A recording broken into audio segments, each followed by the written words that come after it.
एक आंकड़े के मुताबिक भारत में मेडिकल का महंगाई दर 12 से 15% है। इसी कारण किसी भी इलाज का खर्च हर 5 साल में दुगना हो जा रहा है। और अगर किसी परिवार में हेल्थ इंश्योरेंस न हो तो एक बड़ी बीमारी आने से सालों की मेहनत से कमाई गई सारी रकम अस्पताल में खत्म हो जाती है। अब आप कहेंगे, सर हमने तो हेल्थ इंश्योरेंस ले रखा है, हम सुरक्षित हैं। आपको लगता है हेल्थ इंश्योरेंस होने का मतलब हर खर्च अपने आप कवर हो जाएगा, लेकिन पॉलिसी की शर्तें न समझने के कारण कई लोगों को अपनी जेब से भी पैसा देना पड़ जाता है, यानी उनका क्लेम रिजेक्ट हो जाता है। और ऐसा क्यों होता है और आपकी पॉलिसी में वो कौन सा सीक्रेट क्लॉज छुपा है जो आपका क्लेम रिजेक्ट कर सकता है? तो आइए आज इसे बहुत ही आसान भाषा में समझते हैं। नमस्कार दोस्तों, मैं शंकर सोनी हूँ और एक हेल्थ इंश्योरेंस एक्सपर्ट भी हूँ। आज हम समझेंगे किसी भी हेल्थ इंश्योरेंस में वो 5 सीक्रेट क्लॉज कौन सी है जिसे बिना समझे लोग पॉलिसी ले लेते हैं। अक्सर लोग सोचते हैं कि मैंने 5 लाख या 10 लाख का हेल्थ इंश्योरेंस ले लिया, अब अस्पताल का सारा खर्चा कंपनी देगी। लेकिन जब सच में अस्पताल जाने की नौबत आती है तब पता चलता है कि रूम रेंट की कोई लिमिट थी या किसी बीमारी का क्लेम आपकी पॉलिसी में कवर ही नहीं है। उस समय जो मानसिक तनाव होता है, मैं चाहता हूं आप उससे बचें और इसके लिए आप इस वीडियो को ध्यान से देखिए। तो चलिए हेल्थ इंश्योरेंस को बहुत ही आसान भाषा में 5 मुख्य बातों से समझते हैं। इन्हें आप पॉलिसी के हिडन रूल्स भी कह सकते हैं, जिसमें नंबर 1 में आता है रूम रेंट कैपिंग। मान लीजिए आप या आपका कोई फैमिली मेंबर किसी हॉस्पिटल में एडमिट है और आपकी पॉलिसी कहती है कि आपको सिर्फ 5,000 रुपये का रोज का कमरा मिलेगा और आप 6,000 वाले कमरे में भर्ती हो जाते हैं। आपको लगता है कि चलो 2 या 3 दिन हॉस्पिटल में रहना है, 1,000 के हिसाब से 3,000 एक्स्ट्रा लगेगा जो हम अलग से दे देंगे, यानी आपके रूम रेंट 20% एक्स्ट्रा वाला लिया। अब यहीं पर ट्विस्ट आता है और इंश्योरेंस कंपनी सिर्फ कमरे का अंतर नहीं काटेगी बल्कि डॉक्टर की फीस और ऑपरेशन का खर्चा उसी अनुपात में कम कर देगी। यानी आपका क्लेम 5 लाख का आया तो 20% काट कर आपको सिर्फ 4 लाख रुपए का क्लेम मिलेगा। इसलिए जब भी हेल्थ इंश्योरेंस ले तो हमेशा नो रूम रेंट कैपिंग वाली पॉलिसी ही चुनिए। अब बात करते हैं नंबर 2 की, को पेमेंट। अब ये को पेमेंट क्या है? मान लीजिए आपकी पॉलिसी का प्रीमियम है 10,000 और कंपनी या एजेंट आपको ये समझाते हैं कि अगर आप 20% को पेमेंट का ऑप्शन लेते हैं तो आपको 2,000 रुपये कम प्रीमियम देना पड़ेगा, यानी आपको 8,000 रुपये ही प्रीमियम देना पड़ेगा। तब आप 2,000 बचाने के चक्कर में को पेमेंट का ऑप्शन चुन लेते हैं और जब हॉस्पिटलाइजेशन का समय आएगा तो 1 लाख के बिल में 20,000 आपको अपनी जेब से देने पड़ जाएंगे। और यही नहीं, जब जब अस्पताल में भर्ती होंगे तब 20% आपको अपनी जेब से भरने पड़ेंगे। अब सोचिए 2,000 बचाने के चक्कर में कितना भारी नुकसान हो सकता है। इसलिए आप अपनी पॉलिसी में किसी भी तरह का को पेमेंट मत रखिएगा। अब नंबर 3 पर आता है जो सबसे ज़्यादा जरूरी है, उसे बोलते हैं प्री एग्जिस्टिंग डिजीज, यानी वो बीमारियां जो आपको पॉलिसी लेने से पहले से है, जैसे बीपी, शुगर, थायराइड या पहले किसी चीज़ की सर्जरी हुई हो या किसी बीमारी के कारण आप रेगुलर मेडिसिन खा रहे हैं। तो पॉलिसी लेते समय आपको ये महसूस होगा कि पुरानी बीमारी नहीं बताने से कंपनी को कैसे पता चल जाएगा कि मुझे पहले से कोई बीमारी है। तो दोस्त, मेडिकल साइंस हमारी और आपकी सोच से कहीं आगे है। आपके एक ब्लड टेस्ट से पता चल जाएगा कि आपको वो बीमारी जो छुपाई थी कितने सालों से है। इसलिए भूल कर भी अपनी पिछली बीमारी के बारे में खुलकर कंपनी या एजेंट को बताएं। कंपनियां इनके लिए 2 या 3 साल का वेटिंग पीरियड रखती हैं।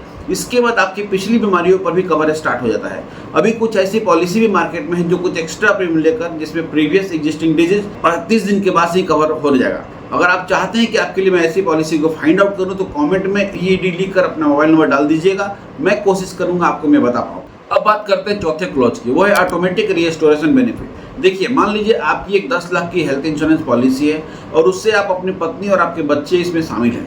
अब मान लीजिए इन चारों में से किसी एक व्यक्ति का हॉस्पिटल में एडमिट हो जाता है और उसमें से 8 लाख का खर्चा आता है, तो हेल्थ इंश्योरेंस कंपनी का क्लेम आपको दे दिया और आप स्वस्थ होकर घर वापस आ गए। अब वो 8 लाख का जो खर्चा था वो आपके हेल्थ इंश्योरेंस में जो हुआ वो फिर से रिस्टोर हो जाएगा। यानी ईश्वर न करे उसी साल आपको दोबारा हॉस्पिटल में एडमिट होना पड़े या आपकी फैमिली में किसी को भी दोबारा हॉस्पिटल में एडमिट होना पड़े तो 10 लाख तक का इलाज करा सकते हैं। और सबसे बड़ी बात, ये अनलिमिटेड टाइम होता है। जब भी हॉस्पिटल में एडमिट होंगे जितना खर्चा होगा उतना खर्चा फिर से आपकी पॉलिसी में रिस्टोर हो जाएगा। इसको और आसान करता हूँ, अगर आपके साथ हुआ है और आप उसमें से आधा गिलास पानी पी लिया तो फिर कोई आकर आपके उस गिलास को भर देता है, फिर पीते हैं, फिर भर देता है और ये अनलिमिटेड टाइम चलता रहता है। मगर किसी पॉलिसी में ये लिमिटेड भी रहता है और किसी पॉलिसी में ये अनलिमिटेड भी रहता है। तो इसकी जांच अपने कंपनी या एजेंट से जरूर करें।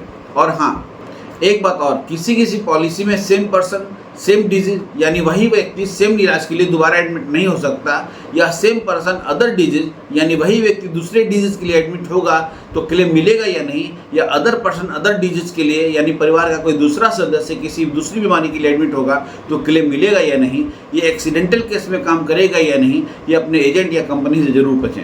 ये हिडन क्लॉज अलग अलग कंपनी में अलग अलग तरीके का हो सकता है। अब चौथा हिडन क्लॉज है नो क्लेम बोनस। जी हाँ, मान लीजिए आप इस साल पॉलिसी लेते हैं और इस साल कोई क्लेम नहीं करते हैं तो कंपनी आपको इंश्योरेंस कवर बढ़ा देती है। अब किसी किसी कंपनी में 10% हर साल, किसी कंपनी में 25% हर साल, किसी कंपनी में 50% हर साल, अब तो बहुत सारी कंपनियों में 100% तक का बोनस मिलता है।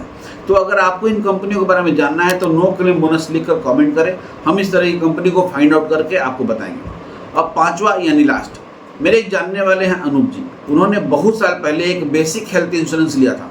पिछले साल उनके घुटने का ऑपरेशन होना था। अस्पताल में उन्हें पता चला कि उनकी पॉलिसी में कैटरेक्ट और जॉइंट रिप्लेसमेंट जैसी बीमारियों पर एक लिमिट लगा हुआ है, यानी किसी बीमारी या सर्जरी पर भी लिमिट लगा होता है, यानी आपको एक सीमा तक ही सर्जरी पर पैसा मिलेगा, चाहे बिल कितना का भी हो। बिल बना 4 लाख लेकिन कंपनी दिए सिर्फ 1.5 लाख रुपए, बाकी पैसे उन्हें अपनी जेब से देने पड़े। इससे हिडन रूल को अपने एजेंट या कंपनी से जरूर पूछें कि सर्जरी में कोई लिमिट तो नहीं है।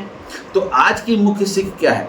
जब भी आप अपने परिवार के लिए हेल्थ इंश्योरेंस चुने तो इन 5 बातों का ध्यान जरूर रखें। पहला, अपनी पूरी मेडिकल हिस्ट्री सच सच बताइए। दूसरा, पॉलिसी में कोई भी रूम रेंट लिमिट या को पेमेंट क्लॉज ना हो। और तीसरा, रिस्टोरेशन बेनिफिट अनलिमिटेड वाला जरूर लें, ताकि अगर एक ही साल में परिवार के दूसरे सदस्य को जरूरत पड़े तो बीमा राशि दोबारा रिचार्ज हो जाए। चौथा, नो क्लेम बोनस, जितना अधिक वाला मिलेगा उतना अच्छा रहेगा। और पांचवा, किसी भी बीमारी या सर्जरी में कोई लिमिट ना लगा हो। दोस्तों, हेल्थ इंश्योरेंस कोई खर्चा नहीं, ये आपके परिवार की खुशियों और आपकी गाढ़ी कमाई की सुरक्षा का कवच है। सही जानकारी ही आपको सही फैसला लेने में मदद करेगी। अगर आपको आज के इस वीडियो से कुछ नया सीखने को मिला हो तो आप चाहते हैं कि आपके दोस्त और रिश्तेदार को भी अनजाने नुकसान से बचे, तो इस वीडियो को उनके साथ शेयर जरूर कीजिएगा।